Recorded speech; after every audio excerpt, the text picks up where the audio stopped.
সবাইকে শুভকামনা। আশা করি সবাই ভালো আছেন, বাচ্চারাও ভালো আছে। সবাই ভালো থাকুন এবং বাচ্চারা সবসময় ভালো থাকুক, সেই শুভকামনা সবসময় থাকবে। চারটা বিষয় নিয়ে আমি আজকে কথা বলবো এবং এই চারটা বিষয় নিয়ে আমাদের কিন্তু প্রচুর ভুল ধারণা আছে। নাম্বার ওয়ান হচ্ছে আমার সিজার হয়েছে, অর্থাৎ সিজার করে বাচ্চা ডেলিভারি হয়েছে, সুতরাং আমার বুকের দুধ কম এবং আমি বাচ্চাকে বুকের দুধ খাওয়াতে পারছি না। আমার বুকে দুধ কম আসছে। এই ব্যাপারটা কতটা সত্য, কতটা মিথ্যা? সেকেন্ড হচ্ছে বাচ্চা সময়ের আগে হয়ে গেছে, অর্থাৎ প্রিমেচিউর ডেলিভারি। থার্ড নাম্বার হচ্ছে বেশিরভাগ সময় সিজার অথবা নর্মাল ডেলিভারির পরেও ডাক্তাররা মাকে অ্যান্টিবায়োটিক খেতে দেন। আমি তো অ্যান্টিবায়োটিক খাচ্ছি, সেজন্য আমার বুকের দুধ নাই, আমার বুকের দুধ শুকায় গেছে বা আমার বুকের দুধ তৈরি হচ্ছে না, আমি বাচ্চাকে বুকের দুধ খাওয়াতে পারছি না, সেজন্য ফর্মুলা খাওয়াচ্ছি। সেকেন্ড আরেকটা ওষুধের কথা বলেন যে জন্মবিরতিকরণ পিল। আমি তো এখন কোনো বাচ্চা কনসেপ্ট করতে পারবো না, সুতরাং আমি জন্মবিরতিকরণ পিল খাচ্ছি, আর সেই জন্য আমার বুকের দুধ শুকায় গেছে, আমার বুকে দুধ নাই, আমি বাচ্চাকে খাওয়াতে পারছি না, সেজন্য ফর্মুলা খাওয়াচ্ছি। আরেকটা যেটা, সেটা হচ্ছে যে আমার তো বুকের সাইজ অনেক ছোট, সেখানে প্রচুর পরিমাণ বুকের দুধ তৈরি হচ্ছে না, সেজন্য আমি বাচ্চাকে অ্যাডিকুয়েট খাওয়াতে পারছি না, বাচ্চার কম হয়ে যাচ্ছে, সেজন্য বাচ্চাকে ফর্মুলা খাওয়াতে হচ্ছে। তাহলে আসলেই কি তাই যে এই চারটা কন্ডিশনও বুকের দুধ কমে যায়? অথবা আসলেই কি তাই যে এরকম চারটা কন্ডিশন হলে বাচ্চাকে বুকের দুধের পরিবর্তে অথবা বুকের দুধের পাশাপাশি ফর্মুলা খাওয়াতে হতে পারে? সেটাই আজকে জানার বিষয়। তাহলে প্রথম যেটা আমরা বলছিলাম যে সিজার হলে কি বুকের দুধ খাওয়ায় কোনো ইফেক্ট আছে কিনা? অনেক স্টাডি আছে, অনেক গবেষণা করে দেখা গেছে আসলে এই কথাটা সত্য না। সিজারের সাথে বুকের দুধ তৈরির তেমন কোনো ইফেক্ট নাই। হ্যাঁ, ন্যাচারাল বার্থ যখন হয়, অর্থাৎ নর্মাল ডেলিভারি যখন হয়, তখন মায়ের শরীরে একটা স্ট্রেসফুল কন্ডিশন তৈরি হয় এবং সেটা বুকের দুধ তৈরির জন্য ইফেক্টিভ হতে পারে। সবচেয়ে বড় কথা হলো এটা একটা হরমোনাল ব্যাপার। বুকের দুধ তৈরিটা হচ্ছে একটা হরমোনাল ব্যাপার। অক্সিটোসিন, প্রোল্যাকটিন, এই হরমোনগুলোর সাথে স্ট্রেস বা অ্যাংজাইটি বা নর্মাল ডেলিভারি বা সিজার, এইগুলোর কিন্তু তেমন কিছু সম্পর্ক নেই।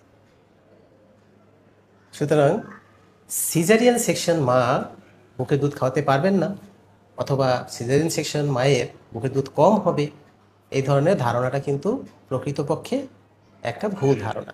বুকের দুধ তৈরির মেকানিজম হচ্ছে বাচ্চাকে যখন আপনি বুকের দুধ টানতে দিবেন, সে যখন নিপেল চুষবে, তখন একটা স্টিমুলেশন তৈরি হবে। সেই স্টিমুলেশনটা ব্রেইনে যাবে, ব্রেন থেকে অক্সিটোসিন, প্রোল্যাকটিন সিক্রেশন হবে, যেটা ব্রেস্টের উপর কাজ করবে, মিল্ক তৈরি করবে এবং মিল্ক ইজেকশন করবে। এইটার সাথে সিজারিয়ান সেকশন নর্মাল ডেলিভারির কোনো রিলেশন নাই। সুতরাং এটা একটা ভুল ধারণা, আপনারা এই ভুল ধারণা মাথায় রাখবেন না। নাম্বার টু, আমরা বলছিলাম যে সময়ের আগে বাচ্চা জন্মগ্রহণ করে ফেলছে, অর্থাৎ প্রিমেচিউর বাচ্চা অথবা লো বার্থ ওয়েট বাচ্চা, এই বাচ্চারা বুকের দুধ কম পাবে, এরকম একটা ধারণা সবার। আসলে কিন্তু বুকের দুধ তৈরির প্রসেসটা যখন কনসিভ করছে তখন থেকেই শুরু হয়ে যায় এবং শেষের দিকে এসে এটা অনেক বেশি ডেভেলপড হয়ে যায়। মূল থিওরি যেটা, সেটা হচ্ছে বাচ্চাকে বুকের দুধ টানাতে হবে এবং এই প্রিমেচিউর বাচ্চা যদি বুকের দুধ টানতে পারে, তাহলে তার জন্য উপযুক্ত বুকের দুধ কিন্তু তৈরি হবে এবং সে যে প্রিমেচিউর জন্মগ্রহণ করেছে, প্রিমেচিউর জন্মগ্রহণ কারণে তার শরীরে যে ডেফিসিটগুলো আছে, যে অভাবগুলো আছে মায়ের শরীর থেকে যেটা আসতে পারতো, যেটা আসতে পারে নাই, সেগুলো কিন্তু তখন এই বুকের দুধের মাধ্যমে তার কাছে যাবে। সুতরাং তাদেরকে বুকের দুধ খাওয়ানো কিন্তু খুবই গুরুত্বপূর্ণ। প্রশ্ন হলো, এরকম বাচ্চার হলে পরে, আগে হয়ে গেলে পরে বুকের দুধ কি আসলেই কম তৈরি হয়? আসলে কথাটা সত্য নয়, আসলে কথাটা সত্য নয়। বুকের দুধের তৈরির সাথে এটার কোনো সম্পর্ক নেই।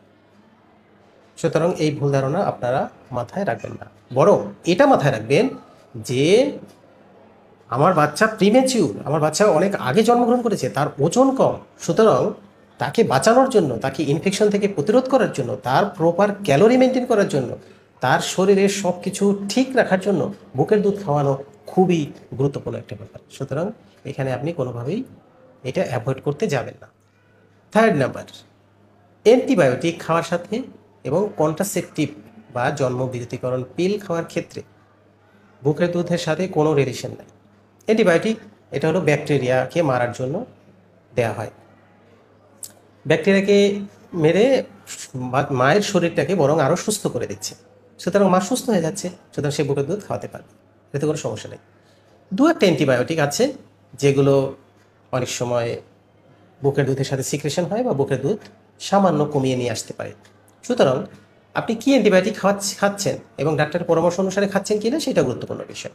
আপনার যদি অ্যান্টিবায়োটিক দরকার হয় অবশ্যই ডাক্তারের পরামর্শ নেবেন এবং এমন কিছু অ্যান্টিবায়োটিক খাবেন যেটা বুকের দুধ তৈরির ক্ষেত্রে কোনো রকমের কোনো হ্যাম্পেয়ার করবে না। আর কন্ট্রাসেপটিভ জন্মবিরতিকালীন পিলের সাথে বুকের দুধ তৈরির কোনো রকম কোনো রিলেশন নাই। এখন বরং অনেক ধরনের পিল বা জন্মবিরতিকরণ ট্যাবলেট পাওয়া যায় যেগুলো বুকের দুধ তৈরিতে বরং আরও হেল্প করতে পারে, এরকম কিন্তু পিল পাওয়া যায়। সুতরাং এটার সাথে বুকের দুধ বন্ধ করা, ফর্মুলা খাওয়ানো বা বুকের দুধ কম হওয়ার কোনো রিলেশন নাই। সুতরাং এটাও একটা ভুল ধারণা। তাহলে বুকের দুধ তৈরির ক্ষেত্রে বুক ছোট নাকি বড়, ব্রেস্টের সাইজ কি, এটার সাথে কোনো রকম কোনো রিলেশন নাই। হ্যাঁ, বলতে পারেন যদি বুকের সাইজ অনেক বড় হয় সেখানে অনেক ব্রেস্ট মিল্ক থাকবে, বাচ্চা অনেক ব্রেস্ট মিল্ক পাবে। আসলে ঘটনাটা তা না। বাচ্চা যতটুকু খাবে ওর অতটুকুই দরকার। সো ব্রেস্টের মধ্যে যতটুকু দুধ আছে সেটা বাচ্চা খাওয়ার পরে বা খেতে খেতেই আরও বেশি মিল্ক কিন্তু প্রোডাকশন হচ্ছে এবং ওটা আবার ফিল আপ করে দিচ্ছে, আবার ফিল আপ করে দিচ্ছে। তো যতই সে খাচ্ছে ততই তৈরি হচ্ছে, ততই খেয়ে শেষ করছে। এটা জমিয়ে রাখতে হবে বা অনেকক্ষণ ধরে এখানে রাখতে হবে জিনিসটা তা না। ওর যতটুকু দরকার ও যখন খাচ্ছে তখন যতটুকু আছে খাচ্ছে, পাশাপাশি যদি আরও দরকার হয় আরও তৈরি হচ্ছে। কন্টিনিউয়াস একটা ব্যাপার, চলমান একটা প্রক্রিয়া। এখানে এক সময় তৈরি হয়ে থাকবে, তারপরে খাবে, তারপরে খাওয়া শেষ হলে আবার অনেকক্ষণ ধরে তৈরি হয়ে আবার জমা হয়ে থাকবে, স্টোর হয়ে থাকবে। ব্যাপারটা ঠিক এরকম না।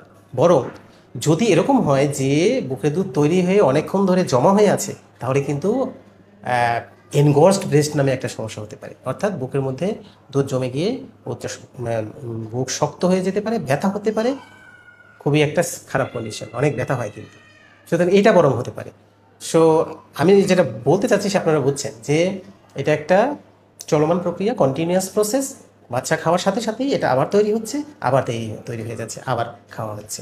সুতরাং এটার সাথে বুকে দুধ কম হওয়া, বুকে দুধ না খাওয়ানো, অথবা বাচ্চাকে ফর্মুলা এক্সট্রা খাওয়ানো, অথবা কম হচ্ছে বলে এক্সট্রা খাওয়ানোর ব্যাপার, এই জিনিসগুলো আসলে ঠিক না। এগুলো একটা ভুল ধারণা, এগুলো আপনারা মনে রাখবেন না।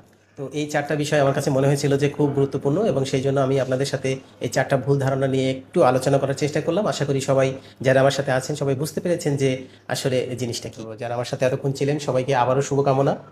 ভালো থাকুন, ভালো থাকুক আপনার সন্তান।